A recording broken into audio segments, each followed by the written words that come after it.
அன்புள்ளம்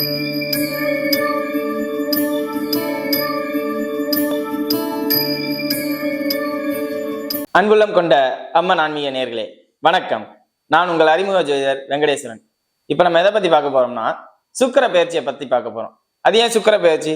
இந்த மாதம் முழுவதும் இன்னும் சொல்ல போனா வருட பிறப்பு வரம் வர அளவுக்கு சுக்கிரன் மீன ராசியிலே சஞ்சரிக்க போகிறார். ஆனாலும் வக்ரமும் வக்ரமற்ற தன்மையும் 2 நிலையிலையும் அவர் சஞ்சரிப்பார். அப்படி சஞ்சரிக்கும் போதுல எந்த மாதிரியான நற்பலன்கள் வரப்போகுது? அதுவும் இல்லாம சுக்கிரன்கிறவர் யாரு? ஆடம்பர தேவைகள், அருள் மிகுந்த வாழ்க்கை, பொருள் மிகுந்த வாழ்க்கை, செல்வம், செல்வாக்கு, அதே மாதிரி கம்பீரமான தோற்றம், அதிகாரமான தோற்றம் இல்ல, கம்பீரமா அப்படியே கெத்தா வந்து நிக்கிறத பத்தி எல்லாம் நிறைய விஷயங்களை கொடுக்கறது சுக்கிரன் தான். அதே மாதிரி திருமண ஆசைகள், காதல் வயப்பட வைக்கிறது, அதுவும் இல்லாம தேவையில்லாத ஆசைகள், அபில ஆசைகள், அதாவது எக்ஸ்ட்ரா அப்படிங்கிற மாதிரி உள்ள தன்மைகளை கொடுக்குற அனைத்து விஷயங்களும் சுக்கிரனுக்கே பொருந்தும். அப்படிப்பட்ட சுக்கிரன் ஒரு நீண்ட காலம் மீனராசியிலே சஞ்சரிக்கிறனால எத்தன்மையில நமக்கு வாய்ப்புகள் கிடைக்க போகுது, எந்த மாதிரி சூழ்நிலைகள்ல எந்த மாதிரி வாய்ப்புகள் கிடைக்க போகுது அப்படிங்கிறத பத்தி தான் பார்க்க போறோம். இப்ப வாங்க 12 ராசிக்கும் சுக்கிர பெயர்ச்சி எப்படி இருக்க போகுது அப்படிங்கிறத பார்ப்போம். ரிஷபராசி அன்பர்களே, இந்த சுக்கிர பயிற்சியானது உங்க ராசி அதிபதியே உச்சம் ஆகிறார். எங்க? 11ஆம் இடத்துல. அப்ப என்ன? எதை தொட்டாலும் லாபம், எங்க போனாலும் லாபம். எங்க அப்ப எனக்கு எல்லாமே சக்சஸான்னு கேட்டா எங்கேயுமே எனக்கு சக்சஸ், ஏதாவது ஒரு இடத்துல சிக்கல் இருக்குமே, அது எப்படி எல்லா இடத்துலயும் சந்தோஷமாவே இருக்கும் அப்படின்னு குதர்க்கமா கேட்கிற ரிஷபராசினருக்கு சொல்றேன், தந்தையாருடைய உடல்நிலை மட்டும் கவனம். அங்கே மட்டும் கொஞ்சம் அடி வாங்கும். நெகட்டிவா நடக்காது, ஒரே அடியா நெகட்டிவா சொல்றேன்னு நினைக்காது, நெகட்டிவா போயிருந்து நினைக்காதீங்க. சற்று உடல்ல பிபி ஏறும், வேற எதுவும் நடக்காது. அதுவும் உங்களாலதான். ரிஷபராசினர் தந்தைக்கு பிபி ஏறதுக்கு காரணமே ரிஷபராசினர் தான் இருப்பீங்க. ஏன் தெரியுமா? உங்க ராசி அதிபதியோட ராகு சேர்றாரு. அப்ப என்ன அர்த்தம்? மைண்டு பூரா ராகுவா வேலை செய்யும். ராகுவா வேலை செஞ்சா என்ன நடக்கும்?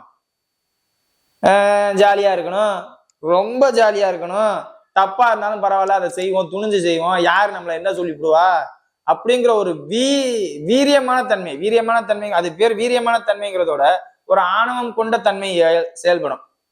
ரிஷபராசினருக்கு அவங்க தந்தை முன்னாடி நான் உங்களோட பெரிய ஆள் அப்படின்னு சொல்ற தன்மை இப்ப நிகழும். அந்த சூழ்நிலையும் கரெக்டா அமையும். நீங்க தான் பெரிய ஆளுங்கிற ஒரு சூழ்நிலை அமையும். ரிஷபராசினர் ஒரு பெரிய ஆள், ஆமா நான் பெரிய ஆள் தான் அப்படின்னு சொல்ற நேரம் இது. அதுவும் கார்த்திகை நட்சத்திரத்துல பிறந்தவங்களுக்கு உண்மையிலேயே அது நடக்கும். உன்னோட நான் பெரிய ஆளுப்பா அப்படின்னு நீங்க சொல்லுவீங்க. ஏன்? நீங்களே சூரியன், நட்சத்திராதிபதியே சூரியன், அதனால வேற எதுவும் இல்லை. கார்த்திகை நட்சத்திராதிபதியே சூரியன்கிறனால உன்னோட நான் பெரிய ஆள் தான் அப்படிமீங்க. காரணம் உங்க ராசி அதிபதி ராசிக்கு 11ல உச்ச நிலை அடைகிறார், ராகுவோட சேர்றார். அப்படிங்கும் போது எல்லாத்துலயும் நான் தான் ஃபர்ஸ்ட் அப்படிங்கிற ஒரு தன்மை நிகழும். இது மட்டும்தான் நடக்குமா? வேற எதுவும் நடக்காது. ஏதோ தொழிலில் ஒரு அற்புதமான முன்னேற்றம், தொழில உண்மையிலே ஒரு அற்புதமான நேரம் இது. கிளைண்ட்ஸ் உங்களை தேடி வருவாங்க, உங்களோட கஸ்டமர்ஸ் உங்களை தேடி வருவாங்க. அதே மாதிரி ப்ரொடக்ஷன் டிபார்ட்மெண்ட்ல இருக்கிறவங்களா இருந்தா, ரிஷபராசினர் ப்ரொடக்ஷன் டிபார்ட்மெண்ட்ல இருக்கிறவங்களா இருந்தா உற்பத்தி அதிகமா பண்ணுவீங்க, அதிகமான உற்பத்தியை பண்ணுவீங்க. அதே மாதிரி ஐடி ரிலேட்டட் ஒர்க்ஸ் பண்றவங்களா இருந்தா புதுசு புதுசா உங்களோட மைண்ட் வேலை செய்யும்.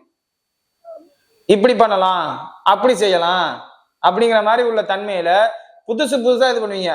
அதே மாதிரி உங்களுக்கு பதவி உயர்வு, ஐடி துறையில இருக்கிறவங்களா இருந்தா உங்களுக்கு பதவி உயர்வு தேடி வரும்.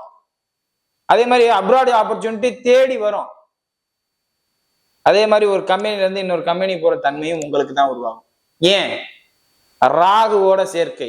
ராகுனா யாரு? இல்லீகல், திடீர்னு நடக்கிறது, சடன் சேஞ்சஸ். எப்ப நடக்கும், எப்படி நடக்கும்னே தெரியாது. ஜனவரி 29ல இருந்து இது உங்களுக்கு நடக்குது. அப்படிங்கும் போதுல என்ன?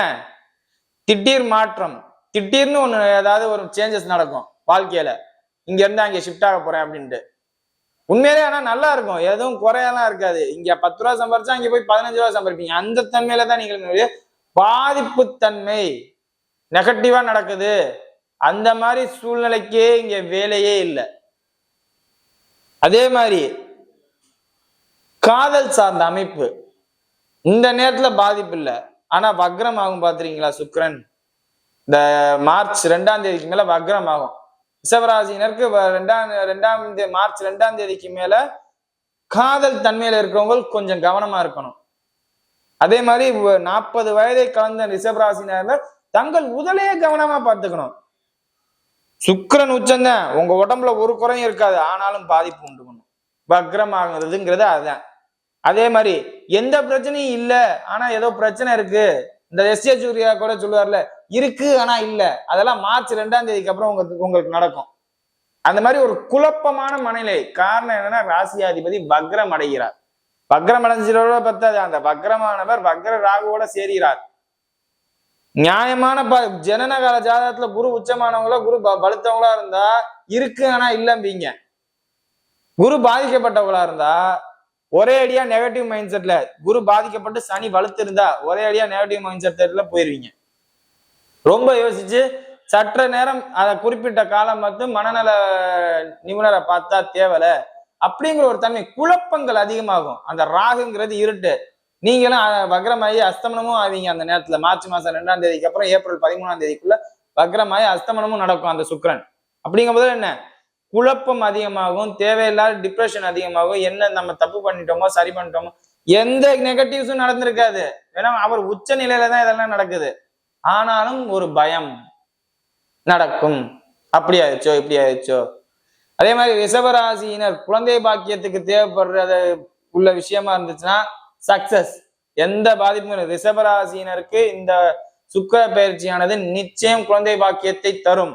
அதுல எந்த குறையும் இருக்காது, தாராளமா இருக்கும், அமையும்.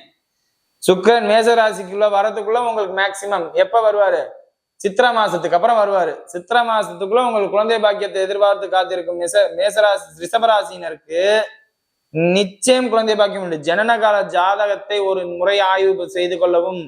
5ஆம் இடம் பாதிக்காம 5ஆம் இடம் நல்லா இருந்து வலுத்து 5ஆம் இடத்தோட நல்ல கிரகங்கள் சேர்ந்திருக்கும் பட்சத்தில் இந்த நேரம் நடக்கும். காரணம் என்ன, உங்க ராசியாதிபதி உச்சமாகி உயிரை உற்பத்தி பண்ணுவோர் உச்சமாகி இருக்கிறார், ராகுவோட சேர்கிறார். அப்படிங்கும் போது இதுக்கு லிமிட்டே கிடையாது. அந்த மாதிரி தன்மையில இருக்கும். ஏற்கனவே 2 வீட்டுல இருக்கும், இன்னொன்னு ஏற்பாடு பண்றவங்களாம் இருப்பீங்க. அந்த மாதிரி உள்ளவங்க கொஞ்சம் கவனமா பார்த்துக்கோங்க, நாட்டு ஜனத்தொகை அதிகம் முடிஞ்சாம. அதே போல் திருமண அமைப்பு எனக்கு இருக்கான்னு கேட்டா, உங்களுக்கு 7ஆம் அதிபதி சுக்கிரன், 7ஆம் அதிபதி செவ்வாய், மாத்தி சொல்லிட்டேன். 7ஆம் அதிபதி செவ்வாய். அந்த செவ்வாய் நீச்ச நிலையிலே தான் பயணிப்பார். நீங்க ஸ்ட்ராங் தான், பொண்ணு கொடுக்குறவங்க உங்களுக்கு ஸ்ட்ராங்கா கொடுக்கணுங்கிற ஒரு அப்ஜெக்ஷன்ல இருக்கணும்ல, அது ஒரு விஷயம் இருக்குல்ல. அதனால அந்த செவ்வாய் சிம்மத்துக்கு வந்துட்டோம், அதுக்கப்புறம் எதா இருந்தாலும் பார்த்துக்கும்.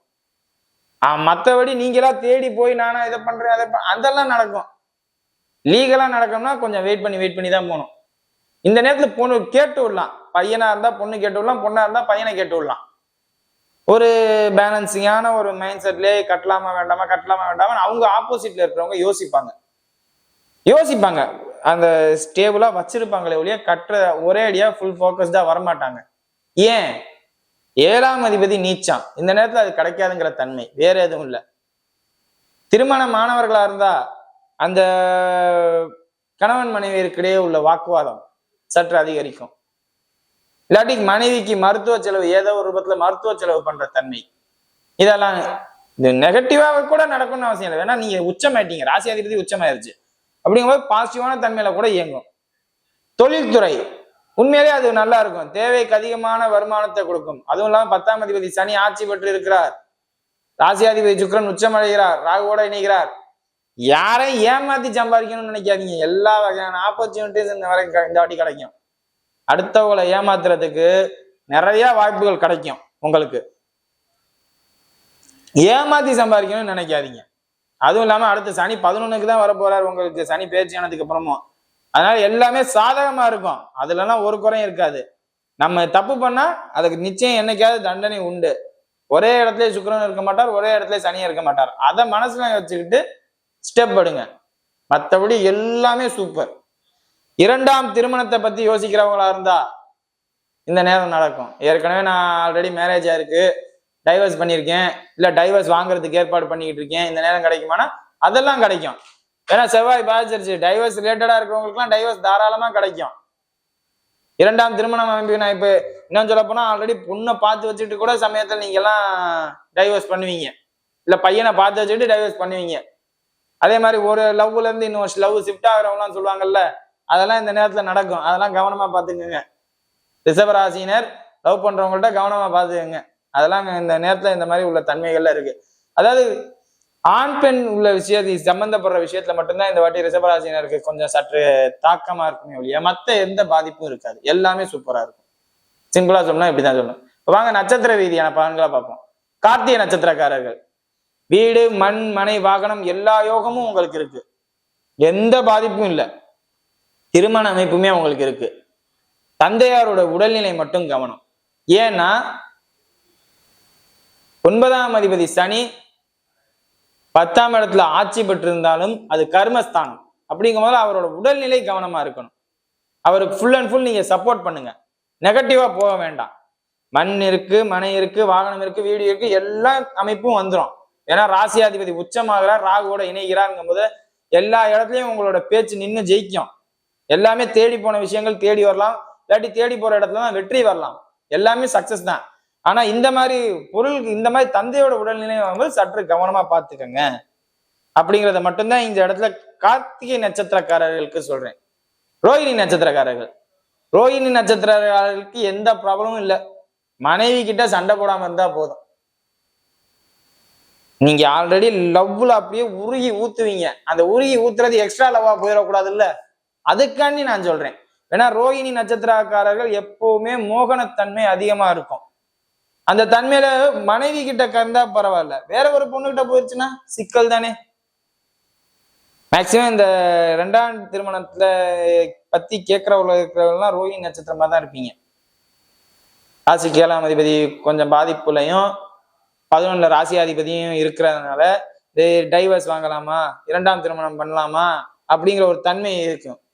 இதே புதுமண தம்பதியா இருந்தா, இப்ப திடீர்னு இப்ப புதுசா கல்யாணமானவர்களா இருந்தா அது பாதிக்காது.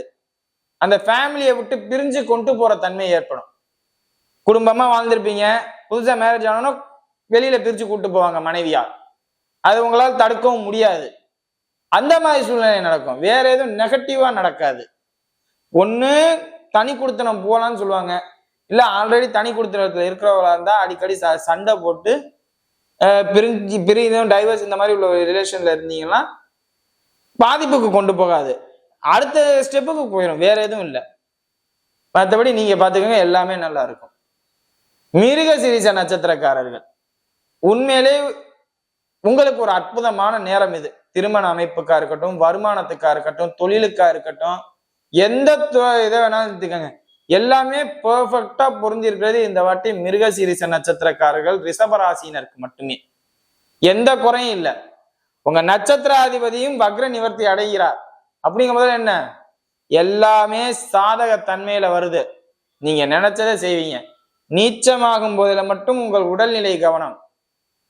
நீச்சமாகும் போதுல உங்க உடல்நிலை கவனம். மற்றபடி எல்லாம் நல்லா இருக்கான்னு கேட்டா எல்லாமே பெர்ஃபெக்டா அமையும்.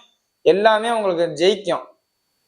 வண்டி வாகனத்துல மட்டும் கவனமா இருங்க. ஏன் தெரியுமா உங்களுக்கு அதை சொல்றேன்? நீங்க விரும்பி வேகமா இருக்கணும்னு நினைப்பீங்க மிருக சீரிஷ நட்சத்திரக்காரர்கள். அப்படிங்கும்போது வேகமா போய் எங்கேயாவது மண்டையா உடஞ்சிருச்சுன்னா யார் பாப்பா? அதை மட்டும் நீங்க கண்ட்ரோலா பார்த்துக்கிட்டா மற்ற எல்லாமே நல்லா இருக்கும். வீடியோ இப்பதான் ஃபர்ஸ்ட் டைம் பார்க்கறதா இருந்தா லைக் பண்ணுங்க, ஷேர் பண்ணுங்க, கமெண்ட் பண்ணுங்க. சேனலை மறக்காம சப்ஸ்கிரைப் பண்ணுங்க. வேற எதுவும் ஜோதிட ஆலோசனை இருந்தால் கீழே உள்ள நம்பருக்கு கால் பண்ணுங்க. நன்றி.